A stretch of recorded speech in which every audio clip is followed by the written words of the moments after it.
علمه من البيان ما لم يعلم فسبحان الذي لا يحصى امتنانه باللسان ولا بالقلم ونشهد أن لا إله إلا الله وحده لا شريك له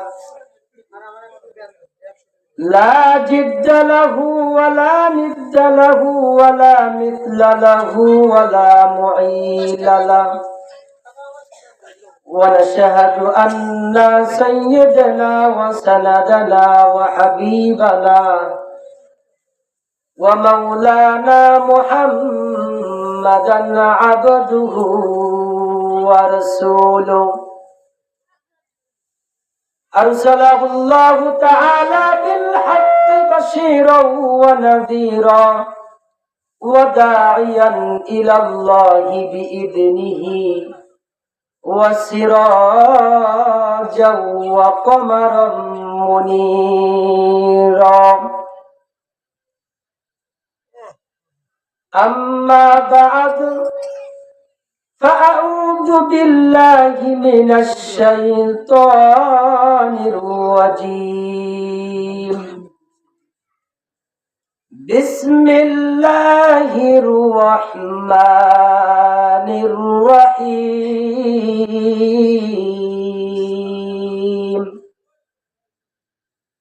يا أيها الذين آمنوا توبوا إلى الله توبة نصوحا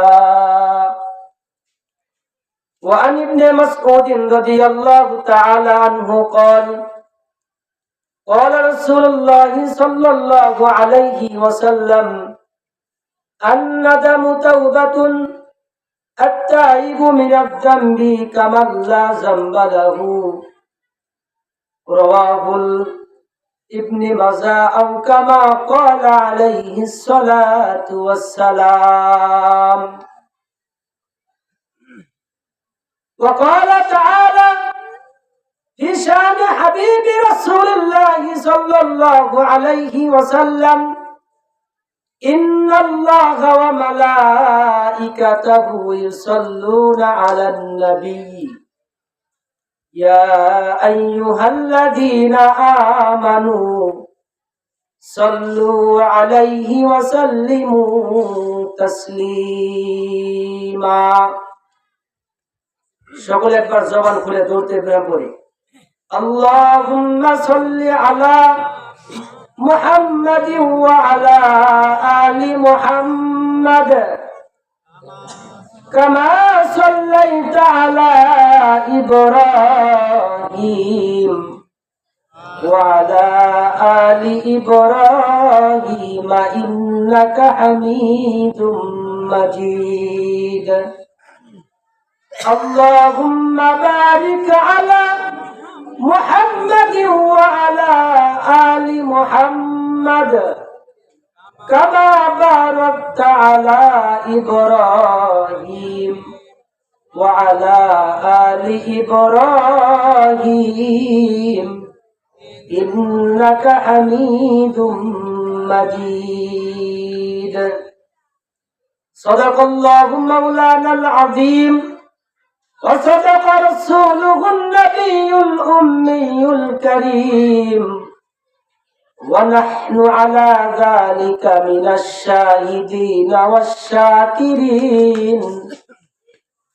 والحمد لله رب العالمين گفت شیطان من جه آدم بهترم گفت شیطان من جه آدم بهترم تا قیامت گشت ملعولا زرم تا قیامت گشت ملعولا زرم ای الہ العالمین ای بنیاس ای الہ العالمین ای بنیاس दीन दुनिया में हमारे कारसाज।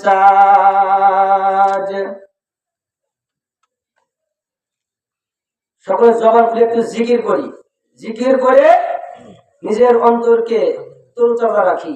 কারণ হাদিস শরীফের ভিতরে এসেছে আল্লাহর পয়গম্বর মুহাম্মদ রাসূলুল্লাহ সাল্লাল্লাহু আলাইহি ওয়াসাল্লাম বলেন, আয-যাকিরুল লিসান ইয়াউমাল কিয়ামাহ দাখালাল জান্নাহ। কিয়ামতের ময়দানে যেই ব্যক্তি দুনিয়াতে জিকিরকারী হবে, আল্লাহ রাসূল বলেন কিয়ামতের ময়দানে ওই বান্দা হাসতে হাসতে আল্লাহর জান্নাতে প্রবেশ করবে। সুবহানাল্লাহ। এখন জিকির করার লাভ আছে না লস? অবশ্যই লাভ। সবাই একটু জিকির করি, লা ইলাহা ইল্লাল্লাহ, জোরে লা ইলাহা ইল্লাল্লাহ, লা ইলাহা ইল্লাল্লাহ, ইল্লাল্লাহু ইল্লাল্লাহ, ইল্লাল্লাহু ইল্লাল্লাহ, লা ইলাহা ইল্লাল্লাহ। যার দিলে আসে আল্লাহর ভয়, যার দিলে আসে মরণের ভয়, সে জিকির করে নিরালাই। আহার নিদ্রা লাগে না ভালো, আহার নিদ্রা লাগে না ভালো, ভালো লাগে শুধু ইল্লাল্লাহ, লা ইলাহা ইল্লাল্লাহ, লা ইলাহা ইল্লাল্লাহ, লা ইলাহা ইল্লাল্লাহ, লা ইলাহা ইল্লাল্লাহু মুহাম্মাদুর রাসূলুল্লাহ। সকলে বলি সাল্লাল্লাহু আলাইহি ওয়াসাল্লাম। সিরাজগঞ্জ জেলা আড়াইগঞ্জ থানা পাঙ্গাসী ইউনিয়ন অন্তর্গত নারো উত্তরপাড়া বায়তুস সালাত যা মসজিদের উন্নয়ন কল্পে পঞ্চমতম বার্ষিক ওয়াজ মাহফিলে উপস্থিত সম্মানিত সভাপতি সাহেব, আমার সামনে বসা মুরব্বিয়ান কেরাম ও যুবক ভাইরা, পর্দানিশীন আমার আম্মা বাবু জানেরা, আপনাদের সকলের প্রতি আমার পক্ষ থেকে আন্তরিক শুভেচ্ছা অভিনন্দন ও সালাম। আসসালামু আলাইকুম ওয়া রাহমাতুল্লাহ। আপনারা সবাই কেমন আছেন? আলহামদুলিল্লাহ কুল্লি হাল। সর্বপ্রথম এই মহান রব্বুল কারীমের প্রতি সবাই একবার শুকরিয়া আদায় করি যে আল্লাহ রাব্বুল আলামিন আমাদেরকে এই ফিতনা ফাসাদের যুগে, আল্লাহ রাসূল সাল্লাল্লাহু আলাইহি ওয়াসাল্লাম বলেন যে সময় এমন একটা সময় আসবে যে সময় আমার উম্মতের উপরে ঈমান রাখা এমন কঠিন হয়ে দাঁড়াবে যেমন হাতের তালুর উপর আগুনে গোলা রাখা কঠিন হয়। এমন এক সময় আমরা এসে উপস্থিত হয়েছি। এই সময়ে যে আল্লাহ রাব্বুল আলামিন আমাদেরকে জান্নাত নামক একটা দুনিয়ার ভিতরে জান্নাতের বাগান কোরআনের মাহফিলে এসে বসা, দু একটি কথা বলা এবং শোনার তৌফিক দান করলেন। ওই মহান রব্বুল কারীমকে সবাই খুশি করার লক্ষ্যে একবার শুকরিয়া আদায় করি আলহামদুলিল্লাহ। লাখ কোটি দরুদ মানবতার মুক্তশালী সাইয়্যিদুল মুরসালিন খাতামান নবিয়্যিন, যে নবীর উসিলায় আল্লাহ রাব্বুল আলামিন আমাদেরকে এখন পর্যন্ত ইসলাম নামক বৃক্ষের উপরে অটল এবং অবিচল রেখেছেন। ওই মহান মানবের দরবারে সবাই একবার কালেমাতুশ শুকর সংক্ষিপ্ত দরুদ পেশ করি সাল্লাল্লাহু আলাইহি ওয়াসাল্লাম। কোরআনে কারীম থেকে 28 নম্বর পারা সূরা আত-তাহরিমের 8 নম্বর আয়াতের কিছু অংশ আমি তেলাওয়াত করেছি এবং রাসূল পাক সাল্লাল্লাহু আলাইহি সাল্লামের অসংখ্য হাদিসের ভিতর থেকে 86টা কিতাবের একটা কিতাব ইবনে মাজাহ 4250 নম্বর হাদিস তেলাওয়াত করেছি। আল্লাহ রাব্বুল আলামিন যদি তৌফিক এনায়েত ফরমান, সময়কে অল্প সময়ের ভিতরে আলোচ্য আয়াত এবং হাদিসকে সামনে রেখে আলোচনা করার চেষ্টা করব। আমা তাওফীক ইল্লা বিল্লাহ। আলোচনার শুরুতে আমরা জেনে নিই আজকের মাহফিল থেকে আমি কি আলোচনাটি বেছে নিয়েছি। আজকের আলোচনার আলোচ্য বিষয় হলো তওবার গুরুত্ব ও ফজিলত। তওবার গুরুত্ব ও ফজিলত। আলোচনা কোন বিষয় করতেছি, বিষয় যদি না জানেন তাহলে আলোচনা কি করলাম বুঝে আসবে না। এই কারণে সর্বপ্রথম জেনে রাখা দরকার আজকের যে আলোচনা হবে, আলোচনার বিষয়টা কি। আজকের আলোচনার বিষয় হলো তওবার গুরুত্ব ও ফজিলত।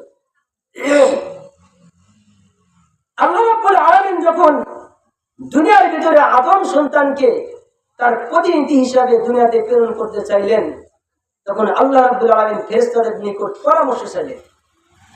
কোরআনের ভিতরে আল্লাহ রাব্বুল আলামিন বলেন, ওয়াইদ ক্বালা রাব্বুকা লিল মালাইকাতি ইন্নী জাইলুন ফিল আরদি খলিফা। হে আমার ফেরেশতারা, আমি দুনিয়ার ভিতরে মানুষ নামক একটা মাখলুক আমি দুনিয়ার ভিতরে পাঠাইতে চাই, তোমাদের পরামর্শ দাও, তোমাদের মতামত কি।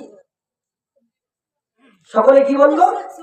বলে, ইয়া রাব্বি কারীম, দুনিয়ার ভিতরে মানুষদেরকে আপনি পাঠাইবেন, এরা তো দুনিয়ার ভিতরে গিয়ে মারামারি করবে, কাটাকাটি করবে, এরা আপনার ইবাদত করবে না, আপনার সাথে মানুষকে আওয়ার লোককে শিরক করতে থাকবে, সুতরাং আপনি এদেরকে বানায়েন না। আল্লাহ বলেন, ক্বালা ইন্নী আ'লামু মা লা তা'লামুন, আমি যা জানি তোমরা তা জানো না। আদম আলাইহিস সালাতু ওয়াস সালামকে বানানো হলো। বানানোর পরে সমস্ত ফেরেশতাদেরকে আদেশ করলেন, ফাসজাদু, তোমরা কি করো? সেজদা করো, আদমকে সেজদা করো। সকলে সেজদা করলেন ইল্লা ইবলিস, একমাত্র ইবলিস শয়তান সেজদা করলেন না। তিনি অহংকার করলেন, আমি হলাম আগুনের সৃষ্টি, আগুনের কাজ হলো উপরের দিকে ওঠা, আর আদম হলো মাটির সৃষ্টি, আর মাটির কাজ হলো নিচের দিকে নামা। সুতরাং উপরের দিকের সৃষ্টি, আগুনের সৃষ্টি হয়ে আমি কখনো মাটির বস্তুকে আমি সেজদা করতে রাজি নই। আল্লাহ রাব্বুল আলামিন সঙ্গে সঙ্গে কিয়ামত পর্যন্ত অভিশপ্ত শয়তান হিসেবে ঘোষণা করে দিলেন। আর আদম আলাইহিস সালাতু ওয়াস সালামকে আল্লাহ রাব্বুল আলামিন দুনিয়ার ভিতরে সবচাইতে শ্রেষ্ঠ, সবচাইতে উত্তম এবং সমস্ত মাখলুকের ভিতরে সম্মানী করে আল্লাহ রাব্বুল আলামিন বলেন সুবহানাল্লাহ। কোরআনের ভিতরে আল্লাহ বলেন, ওয়ালাকাদ কাররামনা বানি আদম, আমি মানুষকে বানাইছি। দুনিয়ার ভিতরে যত মাখলুক আছে 18,000 নয়, অগণিত মাখলুকের ভিতরে আমি কেবলমাত্র এই মানব জাতিকে সবচেয়ে সম্মানী এবং সুন্দর করে বানাইছি। সুবহানাল্লাহ বলেন। তবে এই মানব জাতি ওই সময় পর্যন্ত এই সম্মানের অধিকারী হবে, এই সুন্দরের অধিকারী হবে যখন তার ভিতরে আল্লাহ তাআলার দেওয়া হুকুমগুলো জারি থাকবে। আল্লাহ কি কারণে পাঠাইছেন? কোরআনে তো আল্লাহ তা বলে দিয়েছেন। আল্লাহ বলেন, মা খালাকতুল জিন্না ওয়াল ইনসা ইল্লা লিয়াবুদুন, আমি দুনিয়ার ভিতরে মানুষ এবং জিনকে বানাই নাই। দুনিয়ার ভিতর মানুষ এবং জিনকে আমি আল্লাহ তাআলা বানাই নাই, তবে ইল্লা লিয়াবুদুন, একমাত্র বানানোর উদ্দেশ্য তারা কেবল আমারই ইবাদত এবং আমারই গোলামি দাসত্ব করবে। সুবহানাল্লাহ। যদি এই মানুষ যদি আল্লাহ তাআলার গোলাম যদি গোলামিত্ব আদায় না করে, আল্লাহ তাআলা কোরআনের অপর আয়াতের ভিতরে বলে দিয়েছেন তারা কেমন হবে। আল্লাহ বলেন, লাহুম কুলুবুন লা ইয়াফকাহুনা বিহা, আমি তাদেরকে পরিশুদ্ধ একটা কলব দান করেছি, বুঝার মতো শক্তি দান করেছি। তাদের এই শক্তি থাকা সত্ত্বেও বুঝে না বোঝার ভান করে। বলুন তো, নামাজ পড়তে হবে, এমন কি মানুষ আছে জানে না? সবাই কিন্তু জানে নামাজ পড়া লাগবে, কিন্তু পড়ে না। আল্লাহ বলেন, যাদের বুঝ থাকা সত্ত্বেও তারা বুঝে না বোঝার ভান করে, ওয়ালাহুম আয়ুনুন লা ইউবসিরুনা বিহা, তাদেরকে দুইটা চক্ষু দিয়েছি, চক্ষু থাকা সত্ত্বেও দেখে না দেখার ভান করে। ওয়ালাহুম আযানুন লা ইয়াসমাউনা বিহা, তাদেরকে আমি দুইটা কান দিয়েছি, এই কান দিয়ে শুনেও না শোনার ভান করে। আল্লাহ বলেন, উলাইকা কাল আনআম, তারা গরু, ছাগল, কুকুর, ভেড়া, শিয়ালের চাইতেও নিকৃষ্ট। কথা বলেন ঠিক কি না? উলাইকা কাল আনআম বাল হুম আযাম, এই মানুষকে আল্লাহ বলেন সবচেয়ে সম্মানী করে বানাইছি, সবচেয়ে সম্মানিত অধিকারী হলো মানুষ। আবার অপরদিকে আল্লাহ বললেন, এই মানুষগুলো শিয়াল কুকুরের চাইতে নিকৃষ্ট। কারণ কি? কারণ হলো একটা, ইবাদত না করা। আল্লাহ রাব্বুল আলামিন আদম আলাইহিস সালাতু ওয়াস সালামকে বানানোর পরে আল্লাহ তাআলা জান্নাতের ভিতরে বসবাস করার অনুমতি দান করে দিলেন। দয়াময় আল্লাহ আদম আলাইহিস সালাতু ওয়াস সালামকে বানাইয়া জান্নাতের ভিতরে বসবাস করতেছেন। জান্নাতের ভিতরে বসবাস করতে করতে করতে করতে এক পর্যায়ে আদম আলাইহিস সালাতু ওয়াস সালামের আর একা কি ভালো লাগে না। আল্লাহ রাব্বুল আলামিনের কাছে আরজ করে, দয়াময় আল্লাহ জান্নাতের ভিতর তো আর আমার একাই কি ভালো লাগে না, আমার একটা সঙ্গীর প্রয়োজন। আল্লাহ রাব্বুল আলামিন আদম আলাইহিস সালাতু ওয়াস সালামকে ঘুম পাড়াইয়া দিয়া বাম পাশের একটা বাঁকা হাড় দিয়ে আমার আপনার আদি মাতা হাওয়া আলাইহিস সালাতু ওয়াস সালামকে সৃষ্টি করলেন। সুবহানাল্লাহ। আদম আলাইহিস সালাতু ওয়াস সালাম জান্নাতের ভিতরে বসবাস করে, কিন্তু জান্নাতের ভিতরে বসবাস করে ভালো লাগে না। একা কি আর কতদিন থাকবে? আল্লাহর কাছে আরজ করলেন, দয়াময় আল্লাহ আপনি একটু এক কাজ করুন, আমার জন্য একটা সঙ্গী বানায় দেন। আল্লাহ রাব্বুল আলামিন আমার আপনার আদি মাতা হাওয়া আলাইহিস সালাতু ওয়াস সালামকে বানায়া তার পাশে রেখে দিলেন। সুবহানাল্লাহ বলবেন। হাওয়া আলাইহিস সালাতু ওয়াস সালাম যদি না হইতেন আমরা কি আসতাম দুনিয়াতে? সর্বপ্রথম আমাদের মা হলো আদি মাতা হাওয়া আলাইহিস সালাতু ওয়াস সালাম। আদম আলাইহিস সালাতু ওয়াস সালাম পয়গম্বর আদম আবুল বাশার সাইয়্যিদনা আদম আলাইহিস সালাতু ওয়াস সালাম ঘুম থেকে জাগ্রত হয়ে দেখতেছেন পাশে সুন্দর একটা উর্বশী মেয়ে বসে আছে। দেখেই তো হাত বাড়াইতে রয়েছে। আল্লাহ বলেন, না, সাবধান। আল্লাহ রাব্বুল আলামিন বিবাহ কাজ সম্পূর্ণ করার পরে আল্লাহ রাব্বুল আলামিন যখন বিবাহ কাজ সম্পন্ন করলেন, এইভাবে যখন তারা পরস্পর সম্পর্ক হয়ে গেল, এক পর্যায়ে সম্পর্ক হয়ে গেল, বসবাস করতেছে।